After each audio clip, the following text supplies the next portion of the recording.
Parti du peuple pour la reconstruction et la démocratie, PPRD en sigle, a suivi avec indignation les événements malheureux d'une milice d'un parti politique se réclamant du pouvoir, événements, disais-je, qui se sont déroulés dans la ville de Kinshasa et Lubumbashi en marge de l'examen par le Parlement des 3 propositions de loi portant sur la réforme de quelques textes de loi judiciaire en vue de leur conformité à la Constitution.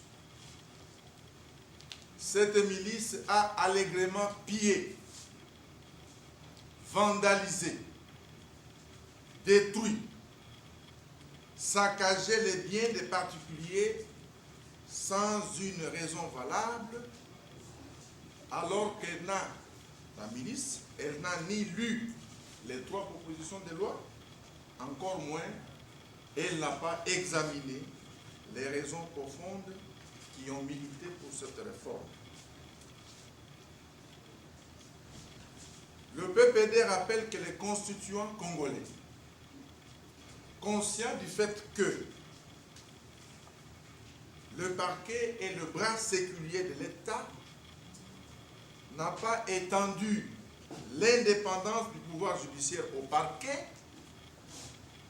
en ce que leur lien avec l'État demeure les ministres de justice, de la justice.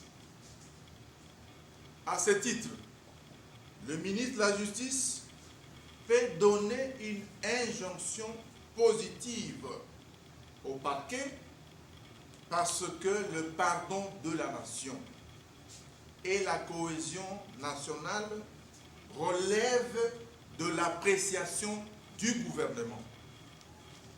Et que donc le ministre de la Justice est responsable justement de la politique pénale du gouvernement devant le Parlement. Et c'est lui, le ministre de la Justice, qui l'applique. Alors, pourquoi, par exemple, ne pas constituer, comme j'ai lu dans le texte, pourquoi ne pas constituer un cadre de concertation entre les procureurs et les ministres de la Justice, cadre qu'on peut appeler la conférence des procureurs, pour ainsi éviter tout déphasage entre celui qui applique la politique pénale du gouvernement et ceux qui sont des exécutants, c'est-à-dire les procureurs, les magistrats de lui. Est-ce que c'est ça qu'on appelle le bureau de la Constitution? Pas du tout. Est-ce qu'on a lu ces 3 propositions de loi pour commencer à casser et à piller? Est-ce que les gens suivent également ce qui se passe à l'intérieur du pays, en province?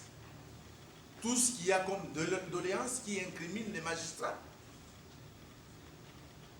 Qui a le pouvoir aujourd'hui, par les textes que nous avons, qui a le pouvoir aujourd'hui de sanctionner un magistrat? La réponse est claire. On dit que c'est le Conseil supérieur de la magistrature. Ce conseil prend quelle sanction? Il prend quelle sanction? Les gens ont vite oublié que sous Mzee Laurent Désiré Kabila, 315 magistrats ont été sanctionnés, révoqués, je vous l'ai dit. 315 magistrats. C'est pour que sur base des doléances des populations, sur le débordement de certains magistrats et d'autres magistrats qui sont engagés mais qui n'ont pas été à l'université apprendre le droit. Tous ces gens, on les a mis dehors. Mais si maintenant nous voulons rentrer dans la conformité, c'est ça, violer la Constitution. Je ne pense pas. Mais également, il faut voir ce qui se passe dans d'autres pays des vieilles démocraties. Les États-Unis. Aux États-Unis, le ministre de la Justice, c'est un procureur. En anglais, on l'appelle General Attorney. Aux États-Unis, le ministre de la Justice, c'est un procureur. Et les modalités de nommer ministre de la Justice, il y a une procédure à suivre. Je ne parle pas de la France. Mais maintenant, on veut intimider qui? Par ces actes. On veut intimider qui par ces actes-là? Nous sommes des hommes d'État.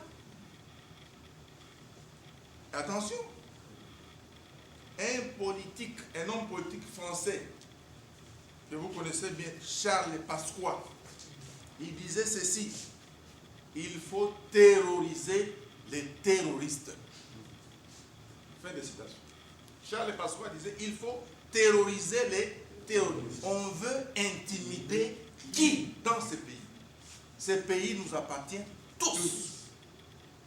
Nous sommes allés aux élections, les résultats ont été publiés, nous avons dit amen, ce pays appartient à tous les Congolais. Mungala, Mouswahili, Muluba ou Mukongo, tous nous sommes des Congolais.